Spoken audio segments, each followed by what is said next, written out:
ginamit ng Diyos para itong bayan ng Diyos na tumagain. Parang ganito yan, mga kapatid.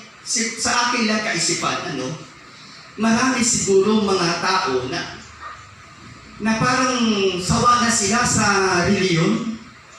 Na dami, sabi nga dami ko ng reliyong pinuntahan, dami ko ng mga reliyong sinahihan, pero wala pa rin ako nakikita. Yung mga taong ganun na talagang doon ako mapapanatag.